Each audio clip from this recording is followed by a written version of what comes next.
오늘 성서주일에 주시는 하나님의 말씀은 신약성경 사도행전 10장 44절로 48절 말씀 되겠습니다. 신약성경 206면에서 찾을 것입니다. 사도행전 10장 44절부터 봉독합니다. 이 계시의 말씀을 봉독할 때에 살아계신 하나님의 음성을 다 함께 들으실 수 있기를 바랍니다. 베드로가 이 말할 때에 성령이 말씀 듣는 모든 사람에게 내려오시니 베드로와 함께 온 할례 받은 신자들이 이방인들에게도 성령 부어주심을 인하여 놀라니 이는 방언을 말하며 하나님 높임을 들음이로라. 이에 베드로가 가라되 이 사람들이 우리와 같이 성령 받았으니 누가 능히 물로 세례 줌을 그 말이요 하고 명하여 예수 그리스도의 이름으로 세례를 주라 하니라. 저희가 베드로에게 수일 더 유하기를 청하니라. 아멘. 어느 한장에 준엄한 사형 언도문을 읽어본 일이 있습니다. 사형수를 향해서 긴 논고를 통하여 그 죄상을 낱낱이 지적하고 나서 맨 마지막 말을 이렇게 맺고 있는 것을 보고 크게 충격을 받은 일이 있습니다. 이 사람은 인간이기를 이미 포기하였기에 사형에 처한다. 인간이기를 이미 포기하였기에 사형에 처한다. 많은 것을 생각하게 합니다. 인간이 무엇입니까? 인간이라고 하는 것이 무엇입니까? 인간이 인간으로 살아가는 자세가 무엇입니까? 여러분, 몸이 건강하다고 인간입니까? 그가 지식을 많이 얻고 공부했다고 해서 그것이 인간입니까? 그것은 절대로 아닙니다. 인간다운 인간이어야 인간이라는 말입니다. 사람의 몸, 그것만 가지고는 인간이 아닙니다. 그를 지배하는 이성이 건강해야 합니다. 바른 판단력을 가지고 있어야 하고 또 그 뒤에 있는 도덕성이 아주 최소한의 일말의 양심이 있어야 합니다. 그리고 그 이성과 감성을 주도하는 영혼이 건강하게 살아서 하나님과의 바른 관계를 가지고 있을 때 우리가 그걸 인간이라고 합니다. 보십시오.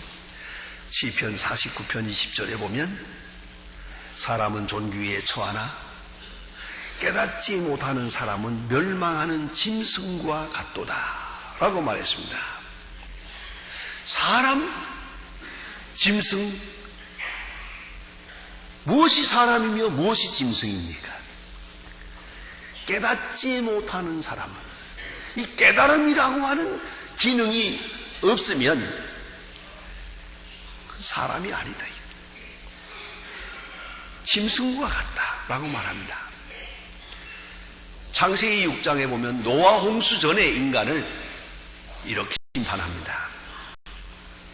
노아 홍수의 큰 심판을 앞에 두고 하나님은 이렇게 심판합니다. 사람이 육체가 되니라. 사람, 하나님의 형상은 다 없어졌고 육체만 남았답니다. 육체와 육체의 욕망만 남았어요. 그런 거로 영적으로 볼 때는 하나님께서 산자를 죽인 게 아니라 죽은 자를 쓸어버린 거예요. 하나님의 시각으로 볼 때는 오직 속사람, 그가 살아있어서 사람입니다. 그 외형적 육체라고 하는 것, 그것은 인간의 기준이 아닙니다. 인간됨의 기준이 아니라는 말씀입니다. 병든 양심, 타락한 이성, 바로 이러한 인간이기를 포기한 사람들, 그 사람 때문에 세상은 어리석은 겁니다. 어쩌면 그 몇 사람 때문에 세상이 시끄러운 겁니다. 하나님의 사람들이 그 속에서 고역을 치르게 되어 있습니다. 영이 이성을 주도하고 이성이 그 인간의 본능을 지배할 때, 그런 정상적 관계에서 균형을 유지할 때 이게 정상적 인간입니다. 그러나 양심도 없고 이성도 없고 도덕도 없고 그리고 진실도 없다면 그건 인간이 아닙니다. 인간이기를 포기하고 벌써 정신적으로 죽은 지 오래됐어요. 자살한 지 오래됐어요. 그리고 발악을 하면서 살아가는 인간 군상 속에 우리가 살아가고 있는 것이옵니다. 사도행전에서 보는 구원론을 통합한 중요한 의미를 가집니다. 성령이 임했다 하는 말부터 시작이 됩니다. 그것은 영적 치유의 창조적 역사를 의미합니다. 요한복음 16장 7절에 보면 예수님 말씀하시기를 내가 떠나가는 것이 유익하다. 그래야 보혜사가 올 거라고 말합니다. 떠나간다는 말은 곧 십자가를 진다는 것을 의미합니다. 그리고 보혜사는 예수님 말씀대로 또 다른 보혜사를 주마. 이게 무슨 말씀입니까? 내가 보혜사요 또 다른 보혜사를 보내겠다 말씀하십니다. 여기에 구원의 대전제가 바로 예수님의 십자가 사건입니다. 예수께서 십자가에 돌아가시고 부활하시는 그 사건이 있고 그 구속사의 역사 다음에 이어서 성령의 역사가 임했던 것을 알 수 있습니다. 여러분, 로마서 10장 14절에 보면 이런 말씀을 읽을 수 있습니다. 매우 귀중한 말씀입니다. 저희가 믿지 아니하는 일을 어찌 믿으리요? 부르리요? 듣지 못한 일을 어찌 믿으리요? 전파하는 자가 없이 어찌 들으리요? 보내심을 받지 아니하였으면 어찌 전파하리요? 복음은 들음에서 난다. 이 듣는다는 관계가 아주 중요한 것이에요. 들음으로만 이루어진다. 그러니까 말씀으로만 이루어진다 하는 말이죠. 여러분, 말씀과 말씀의 관계, 말씀을 말하고 듣고 이런 관계를 인격적 관계라고 합니다. 왜 동물은 매로 지배하지 않습니까? 매를 가지고 때려 당근을 주든가 채찍을 주든가 매를 가지고 다스립니다. 그건 동물적 관계예요. 사람은 말로 통해서 설득하고 감동하고 말과 말의 관계에서 이루어지는 거예요. 요새 아이들은 똑똑해서 유치원도 못 가는 아이들도 말을 잘해요. 어머니가 때리겠다고 몽둥이 가지고 따라오면 딱 서서 말로 합시다.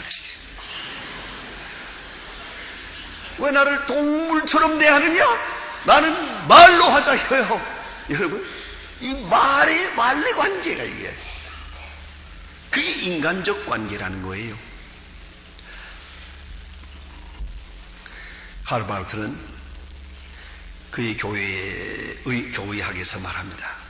하나님의 말씀의 삼중성을 말하고 있습니다. 첫째는 요한복음 1장 14절의 말씀처럼 말씀이 육신이 되어 우리 가운데 거하신다. 호 로고스 학세기네토, 이 유명한 말입니다. 말씀이 육신을 입어 사람의 모습으로 우리 가운데 나타나. 그게 바로 계시의 말씀입니다. 계시적 말씀. 사람의 모습으로 인격으로 나타난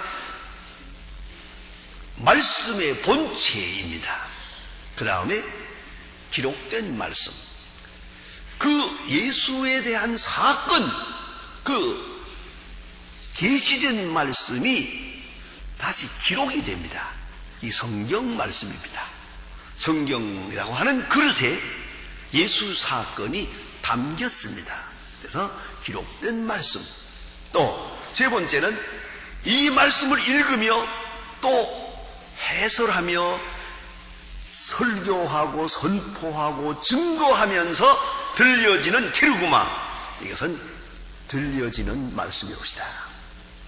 이 세 가지 말씀을 말하는데 여기서 플러스 알파를 생각해야 됩니다. 그것이 바로 모든 말씀은 성령 안에서 이루어졌다는 겁니다. 성령으로 잉태하여 세상에 오셨고 성령 안에서 그리스도가 말씀이 되고 성령의 영감을 통하여 기록되어서 말씀이 되고 오늘도 말하는 자나 듣는 자가 함께 성령 안에서 말씀을 들어서 구원에 이르게 됩니다. 그런 거로 오직 성령으로만이 말씀이 말씀되는 것이옵시다. 기록될 때도 그렇고 해설할 때도 그렇고 말하는 자도 듣는 자도 다 같이 성령 안에서 비로소 말씀이 말씀되는 것을 알아야 합니다. 오늘 본문 말씀에 특별히 이 말을 듣는다. 이 말씀을 듣는 순간을 말하고 있습니다. 대단히 중요한 말씀입니다. 그리스도의 십자가 사건에 대한 말씀. 그 말을 하고 그 말을 듣는 순간에 성령이 임했다.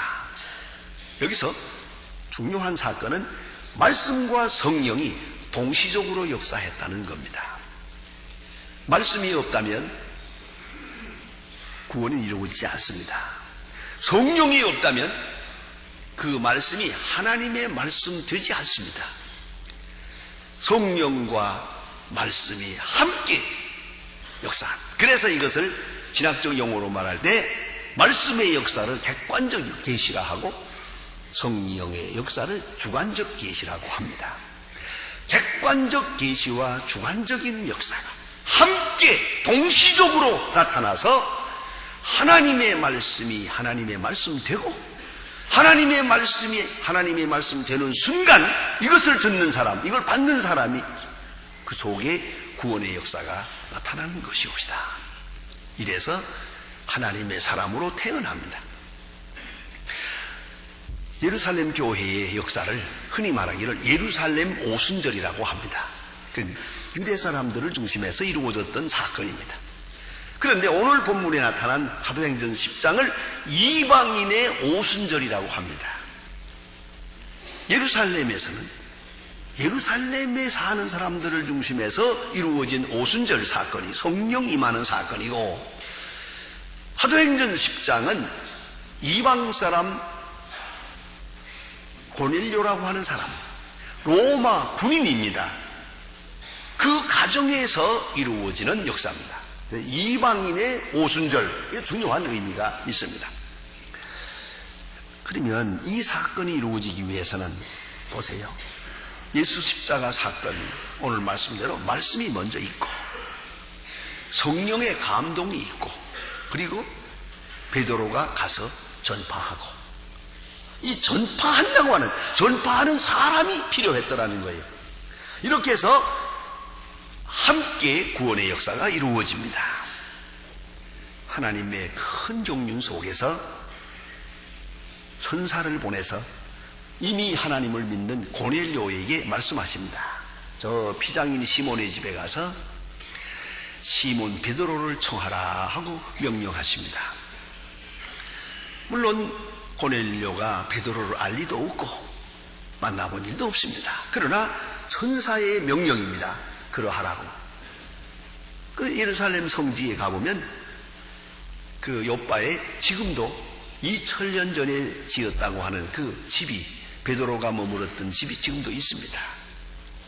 그 바람벽에다가 누가 이렇게 엉성하게 글로 써놨어요. 아주 그 앞에 서서 많은 것을 생각하게 합니다. 자, 이제 베드로가 또 성령의 특별한 계시를 받고 묻지 말고 먹으라, 가라 하는 명령을 받아서 그는 고넬료의 집에 갑니다. 베드로는 유대 사람입니다. 이방 사람과 상종하지 않고 뿐만 아니라 그 집에 가서 머문다든가 뭐 음식을 같이 한다든가 잔다든가 있을 수가 없죠. 그러나 가서 유숙을 합니다. 오직 하나님의 역사 가운데서 그 주도하심 속에서 두 사람이 만납니다.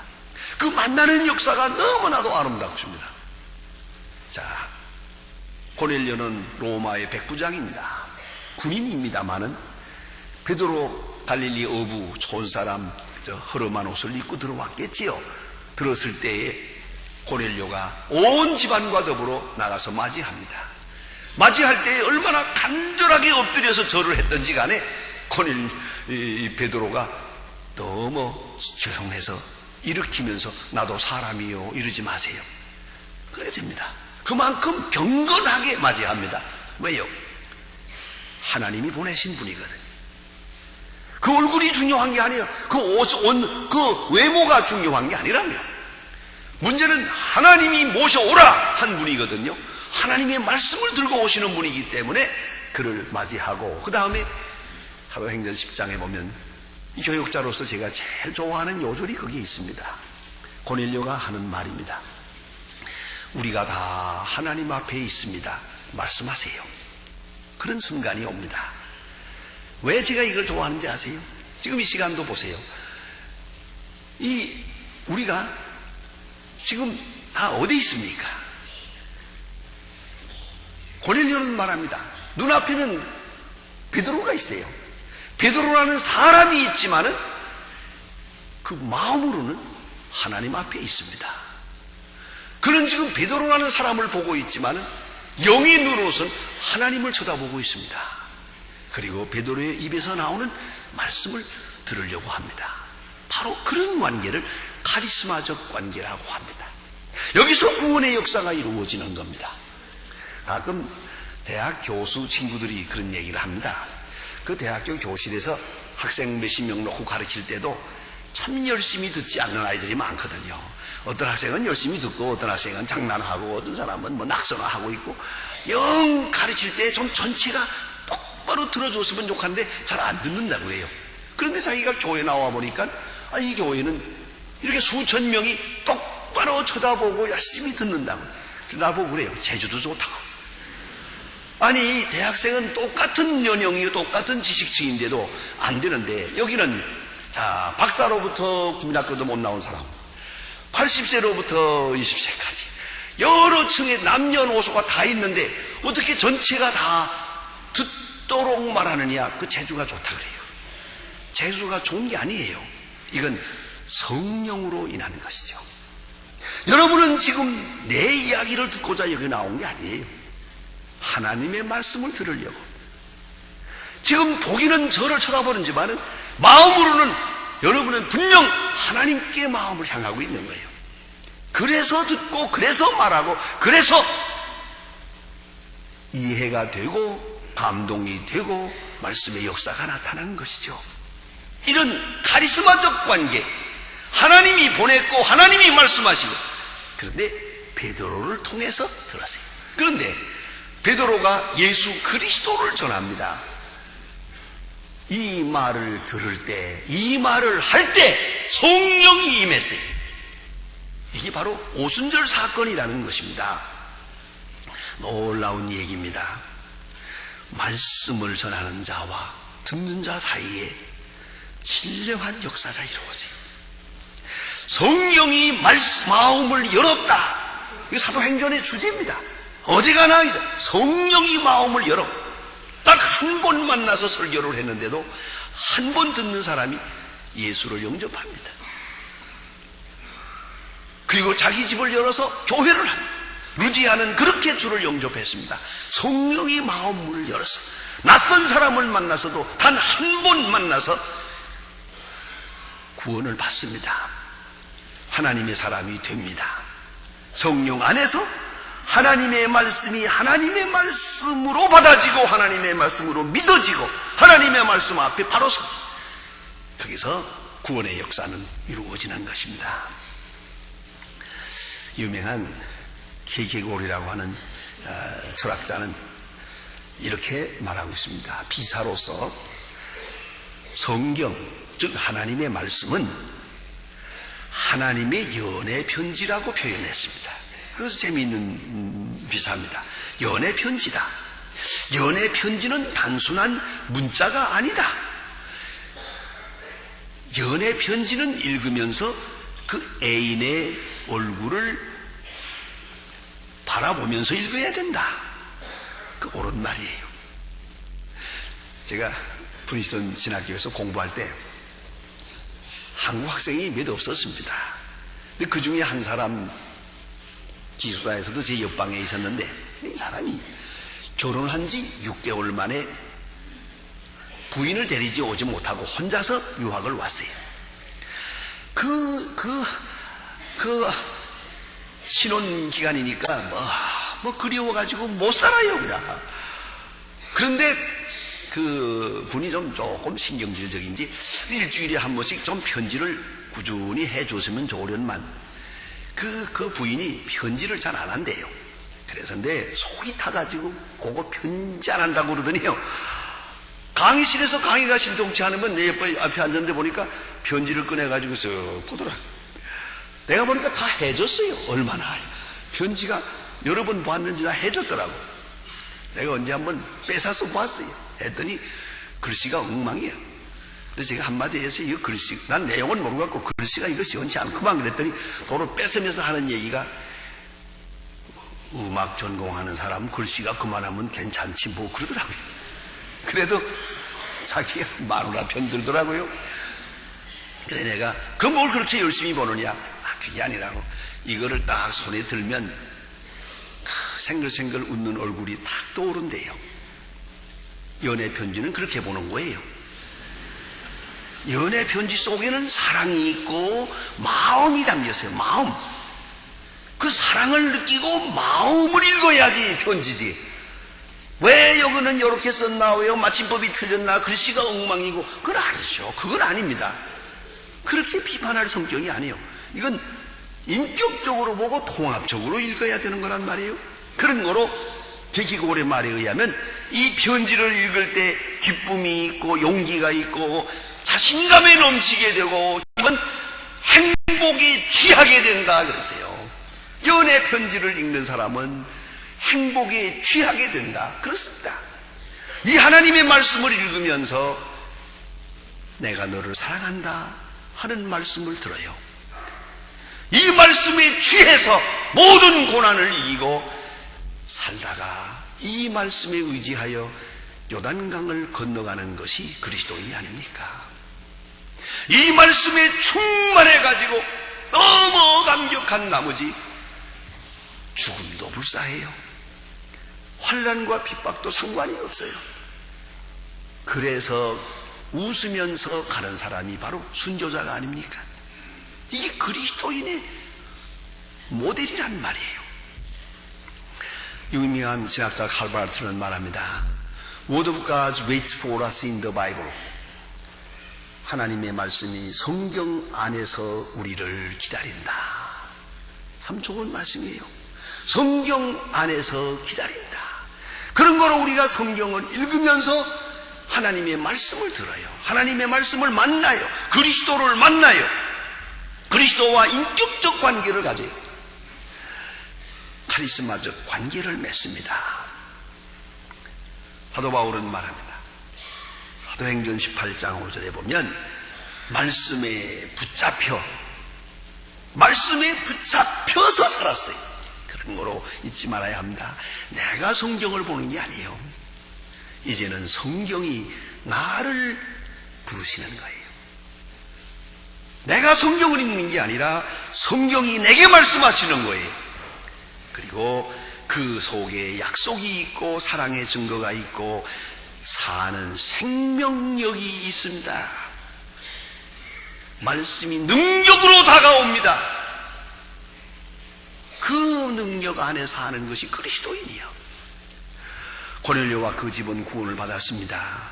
기도 응답으로 베드로를 영접했고, 베드로를 통하여 하나님의 말씀을 듣고 성령의 감동을 받고 구원받을 뿐만 아니라 그는 말씀에 붙들려 로마로 가서 로마 교회를 세우는 기초가 됩니다.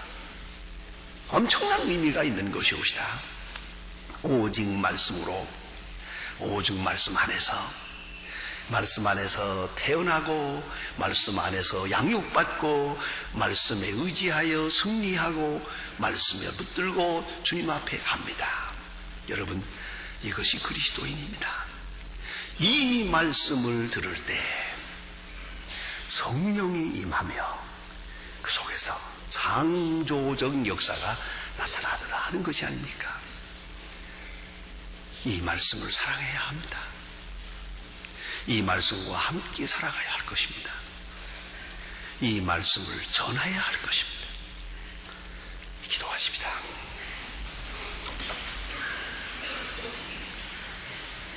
하나님 아버지, 오늘도 기록된 계시의 말씀을 통해서 새롭게 말씀을 주시고 또 말씀을 일깨워 주시고 말씀의 생명력을 되확인하게 하심을 감사드립니다. 주여, 말씀을 사랑합니다. 이제는 내가 말씀을 읽을 것이 아니라 말씀을 듣는 자가 되게 하옵소서. 그리고 말씀을 사랑하고 말씀의 능력에 끌리어 사는 충만한 생이 되게 하옵소서. 예수님의 이름으로 기도합니다. 아멘.